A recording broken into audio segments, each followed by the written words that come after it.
Welcome back friends. और आज के अपने इस वीडियो में आपको बताने वाला हूँ एक्सेल के बारे में, क्योंकि एक्सेल आज की डे टू डे लाइफ के लिए सभी के लिए बहुत इंपॉर्टेंट है, चाहे वो स्टूडेंट्स हों, प्रोफेशनल्स हों या कहीं जॉब करते हों कहीं भी, उनके लिए, क्योंकि उनके सभी काम में एक्सेल की बहुत ज़्यादा रिक्वायरमेंट्स होती है। और आजकल बच्चों को तो छोटे क्लासों से ही एक्सेल सिखाना शुरू किया जाता है। तो मैं अपना ये वीडियो जो है बहुत बेसिक से शुरू करूँगा, ताकि हमें बेसिक्स के बारे में पता चले एक्सेल के, कि शुरू में जो शॉर्टकट कीज़ होती हैं या हम बगैर माउस के कीबोर्ड से कैसे एक्सेल को, उनके फार्मूलेज को और एक्सेल को कैसे इस्तेमाल कर सकते हैं अपने ये डेटा के लिए।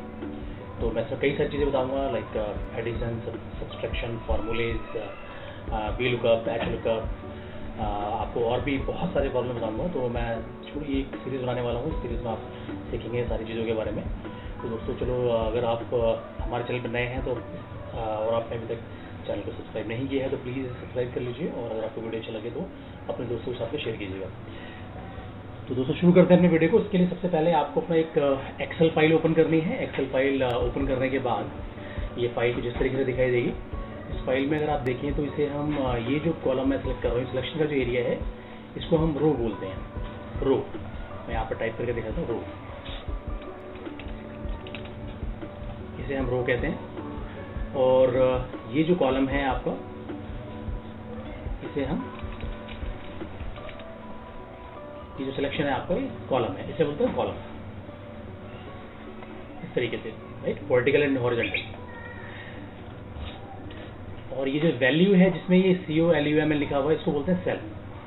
इसको हम रीड कैसे करते हैं, अगर आप देखें तो G भी हाईलाइटेड है आपका और 5 भी हाईलाइटेड है।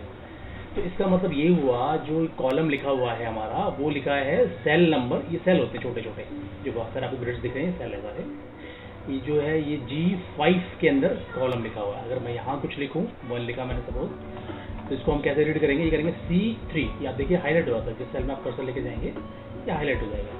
ये C3 है, यहाँ 1 लिखा हुआ है, राइट। इसके अलावा सबसे पहले मैं आपको बताता हूँ कॉपी कैसे करते हैं। कॉपी करने के लिए आपके पास वैसे तो चीज़ें मालूम होंगी, बट फिर भी मैं शुरुआत इसी से करते हैं। कॉपी करने के लिए आपने कोई नंबर लिखा, जो भी कॉपी करना है आपको एक सेल कॉपी करना है या सारा कॉपी करना है, उसे सिलेक्ट कर लीजिए।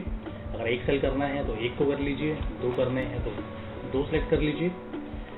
और अगर आपको ऑल्टरनेटिव सेलेक्ट करना है तो आप ऑल्टरनेटिव सेलेक्ट करके कॉपी कर सकते हैं। कंट्रोल C प्रेस करेंगे, यहाँ पर दबाएंगे, आपके देखिए 2 सेल कॉपी हो गए। और जिस भी सेल में या जहाँ भी आपको वैल्यू पेस्ट करनी है, जहाँ चाहिए आपको वैल्यू, वहाँ जाके control V for victory paste करेंगे और वैल्यूज आपके यहाँ पर आ जाएंगी। मैं दोबारा दिखाता हूँ।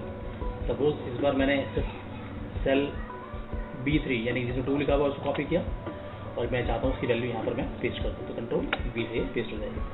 अगर मैं सारा कॉपी करना चाहता हूँ तो सारे का सारा मैंने सेलेक्ट किया, कंट्रोल C। आप देखते हैं सिलेक्शन ही आपको दिखता है कि कॉपी हो चुका है। और मैं अगर मैं चाहूँ उसको यहाँ पर लाकर कंट्रोल V, फिर कंट्रोल V से पेस्ट हो जाएगा। यहाँ पर इंफॉर्मेशन इस तरीके से आपके पास आ जाएगी। तो इसको मैं इसके फॉर्मूले को यहाँ लिख देता हूँ आपके लिए, इसको रेफर कर सकते हैं आप। इसके लिए होता है C, कंट्रोल के लिए मैं आपको बताऊँ तो CTR तो कंट्रोल, और ये प्लस का साइन लगा रहा हूँ यहाँ पर, मतलब कंट्रोल के साथ अगर आप C प्रेस करेंगे तो कॉपी यूज होता है, इससे कॉपी हो जाती है। और अगर कंट्रोल के साथ अगर आप V प्रेस करते हैं तो ये पेस्ट के लिए इस्तेमाल होता है। कीबोर्ड से आपके जो कीबोर्ड्स होते हैं उसके ऊपर, तो कंट्रोल के बटन में अगर आप देखेंगे तो CTRL लिखा होता है। मैं आपको और आसानी के लिए थोड़ा सा सवाल L कर देता हूँ, आपको कीबोर्ड पे इस तरीके से लिखा हुआ मिलेगा, जो कंट्रोल का बटन है, CTRL कंट्रोल। इसके अलावा आज हम सीखेंगे कि एडिशन कैसे कर सकते हैं। एडिशन करने के बहुत सारे ऑप्शंस हैं, कई सारे फॉर्मूले हैं, शॉर्टकट्स हैं, कीबोर्ड्स में आप इस्तेमाल कर सकते हैं। आज जो है मैं आपको इसके बारे में बताऊंगा। तो सबसे पहले जैसे हमने नंबर्स लिखे 1 2 3 4, यहाँ सीखते हैं हम एडिशन कैसे कर सकते हैं। एडिशन करने के कई सारे ऑप्शंस होते हैं, जैसे कि कोई भी फॉर्मूला स्टार्ट करने के लिए सबसे पहले आपको इक्वल का साइन दबाना होता है, तभी आपका फॉर्मूला स्टार्ट होता है। अगर आप जैसे आप इक्वल दबाएंगे तो यहाँ पर आप देखिए ऊपर बार है, ये फॉर्मूला बार बोलते हैं इसको। इस बार के ऊपर ये इक्वल यहाँ पर आपको हाईलाइट हो गया, यहाँ पर ये आ गया। उसके अलावा इक्वल दबाने के बाद आपको सबसे पहले जो सेल एडिशन करना है जिसका, उस सेल को सेलेक्ट कीजिए। सेलेक्ट करने के बाद प्लस का साइन दबाइए क्योंकि आप ऐड करना चाहते हैं साथ। उसके बाद अगर सपोज मैं इसमें से सारी वैल्यू सिर्फ 5 को ऐड कर प्लस करना चाहता हूँ तो यहाँ पर मैं इसको 1 को 5 के साथ प्लस कर सकता हूँ और इसमें अगर आप एंटर हिट करेंगे आपको आपकी वैल्यू मिल जाएगी। तो 1 + 5 6 ये वैल्यू आ गई। इसको चेक करने के लिए फॉर्मूले की रेंज देखने के लिए आप इसमें F2 एक फंक्शन की होती है, उसे क्लिक करेंगे तो वो आपको बताएगा कि इसमें कौन कौन से सेल सेलेक्ट कर रखे हैं एडिशन के लिए।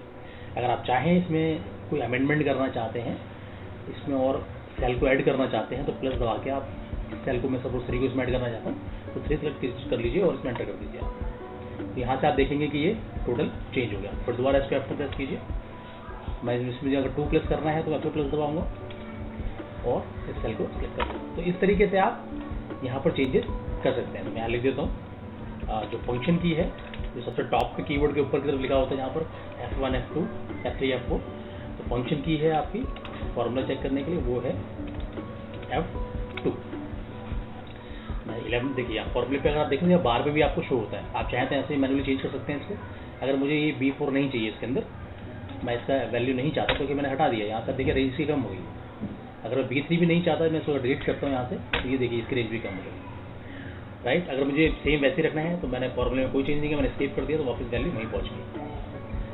तो जब आप सेल 1 by 1 प्लस करते हैं तो इसमें आपका ऑप्शन होता है कि आप किसी पर्टिकुलर सेल को आप ऐड कर सकते हैं या सारी के सारे सेल्स को आप ऐड कर सकते हैं और 1 by 1 भी कर सकते हैं। किसी भी ऑल्टरनेटिव सेल को सेलेक्ट करके ऐड कर सकते हैं। एक तो इसका फॉर्मूला ये है। दूसरा, हम सेम वैल्यूज़ को मैंने Ctrl+C किया, हालांकि Ctrl+V किया। इसको सीखते दूसरे सम कैसे करते हैं, दूसरा तरीका है सम करने का। आपके कीबोर्ड में एक ऑप्शन होगा Alt, ALT Alt, इसमें लिखा होगा। Alt के साथ अगर प्लस का साइन आप दबा दें, एक साथ Alt दबाकर प्लस को दबा दें तो बाई डिफ़ॉल्ट वो सारी की सारी रेंज जितने भी ऊपर तक होगी वो सिलेक्ट करके आपको उसका जो सम होगा वो नीचे वैल्यू दे देगा। तो अगर आप देखें फॉर्मूले बार के ऊपर भी सम क्या ऑप्शन आ रहा है, सारा सम वो रेंज कहाँ से कहाँ तक ले रहा है। F2 is cell value F, ये देखिए आप F और ये 2 F2 की वैल्यू को और F7 F यहाँ तक नीचे F7 इसने इसको ऐड कर लिया। इसमें अगर आप चाहें तो इसकी वैल्यूज़ को यहाँ से कम ज़्यादा भी कर सकते हैं। अगर आप चाहें तो ये देखिए, तो जितनी वैल्यूज़ आप सेलेक्ट करेंगे सिर्फ उनका ही ये टोटल आपको देगा। ये देखिए, और ये अगर आप इसको एंटर हिट करेंगे तो सारी वैल्यूज़ यहाँ पर दे देंगे। राइट, इसको भी मैं आपको दिखाता हूँ। जैसे देखिए हमारे इसमें एक वैल्यू छूट रही है, अगर मैं इसको भी ले लूँ यहाँ पर, इसका टोटल भी 50 नहीं होगा। आपने देखा ये कैसे होता है यहाँ पर। इसको मैंने बताया आपको, इसका जो फार्मूला है वो है आपका ALT के साथ प्लस दबाइए, Alt के साथ प्लस दबाना है आपने, तो आपका ये सम मिल जाएगा। एक तरीका और होता है इसका, ये मैंने कॉपी किया Ctrl+C Ctrl+V पेस्ट किया यहाँ पर, इसको सम करते हैं वापस। दूसरा तरीका होता है कि आप इक्वल टू एक फार्मूला होता है उसको बोलते हैं हम सम, टाइप कीजिए और यहाँ पर ब्रैकेट स्टार्ट कीजिए और जहाँ से भी रेंज आपको लेनी है, यानी कि जिस जिस सेल की वैल्यू आपको ऐड करनी है उसे आप ऐड कर सकते हैं। जैसे सपोज मुझे सिर्फ ये 2 चाहिए तो मैं 2 को सेट करूँगा, तो इन दोनों की ये वैल्यू मुझे देगा। और ये ब्रैकेट मैंने क्लोज किया यहाँ पर और एंटर को हिट किया, ये मुझे 5 है कि। और जैसे मैंने बताया इसका रेंज चेक करने के लिए हम F2 करते हैं। F2 मैंने प्रेस किया तो मुझे यहाँ शो कर रहा है ये इसने कौन कौन सी रेंज को सिलेक्ट करके ऐड किया है। अगर मैं चाहूँ तो यहाँ से किसी भी एक रेंज को बढ़ा सकता हूँ। जैसे ऊपर की रेंज मैंने बढ़ा दी, मैंने इसको एंटर किया, देखिए वैल्यूज ये चेंज हो गई। सिमिलरली फिर दोबारा से मैंने F2 किया, मुझे सारी रेंज अगर चाहिए तो मैं यहाँ से ट्रैक कर सकता हूँ, इसको मैं एंटर कर सकता हूँ 50। तो सेम फिर दोबारा F2 करके आप चाहें तो रेंज कम ज़्यादा कर सकते हैं। यहाँ पर ये देखिए, ये मैंने कम कर दिया यहाँ से। सम करने में आपने देखा कि हमने एक तो 1 by 1 सेल्स को किया, ऑल्टरनेटिव सेल्स को किया। Alt प्लस शॉर्टकट की होती है इसके कीबोर्ड के, डायरेक्टली आप यूज़ कर सकते हैं। फार्मूला लिख सकते हैं आप प्रॉपरली, इसको टाइप करके लिख सकते हैं आप इक्वल टू साइन के साथ में। कोई भी फार्मूला इक्वल टू साइन के साथ में या प्लस साइन के साथ में स्टार्ट आपका होता है। आज इस तरीके से आपने देखा दोस्तों इस वीडियो में कि हमने कॉपी कैसे करते हैं, पेस्ट कैसे करते हैं, कॉलम किसे कहते हैं, रो किसे कहते हैं। दिस इज कॉल्ड रो, ये पूरी की पूरी रो होती है एंड तक, और ये आपका कॉलम होता है, इसे बोलते हैं हॉरिजॉन्टल। ठीक है, जो सिलेक्शन है आपका।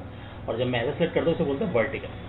तो वर्टिकल में आपकी रोज होती हैं सारी, हॉरिजॉन्टल जो है आपका कॉलम होता है। तो आज के अपने इस वीडियो में दोस्तों इतना ही है। और क्योंकि मैं नहीं चाहता कि मैं एक साथ ही बहुत सारी चीज़ें बता दूँ, नहीं तो उससे क्या होगा कि आप काफ़ी सारी चीज़ें भूल जाएंगे। तो आज जो मैंने बताया है उसको अगर आप प्रैक्टिस करते हैं तो बहुत जल्दी ही आप सीख जाएंगे। उसको 2 बार 3 बार 4 बार आप प्रैक्टिस कीजिए, तो आपके टिप्स पे चीज़ें आ जाएंगी और आपको आसानी के साथ में याद भी रहेंगी। तो अगले वीडियो में मिलते हैं, और अगले वीडियो में आपको कोशिश करूँगा जो है दूसरे स्टेप्स बताऊँ, नई नई चीज़ें बताऊँ उसके अंदर, तो आपको बहुत ज़्यादा वो हेल्पफुल होगा आपकी स्टडीज़ के अंदर या आपकी जॉब के अंदर, ताकि अपने आप डे टू डे काम कर सकें अगर आपको एक्सेल की रिक्वायरमेंट है तो। और वैसे भी मैं ज़्यादा देखा, जो मेरा अपना एक्सपीरियंस रहा है कि उसमें आपको एक्सेल रिक्वायर्ड होता ही होता है, चाहे वो ऑफिस वर्क हो, चाहे स्कूल हो, चाहे कहीं भी हो, और जगह एक्सेल की बहुत ज़्यादा रिक्वायरमेंट है। तो दोस्तों फिर मैं आज के वीडियो में सिर्फ इतना ही, और मुझे उम्मीद है कि आपको मेरा वीडियो पसंद आएगा। तो आप इसको ज़्यादा से ज़्यादा शेयर कीजिए अपने दोस्तों के साथ में, और अगर आप अभी तक आपने मेरे चैनल को सब्सक्राइब नहीं किया तो प्लीज़ सब्सक्राइब कर लीजिए, ताकि आपको मैं नई नई जानकारियाँ देता रहूँ। थैंक यू दोस्तों, थैंक यू, बाय।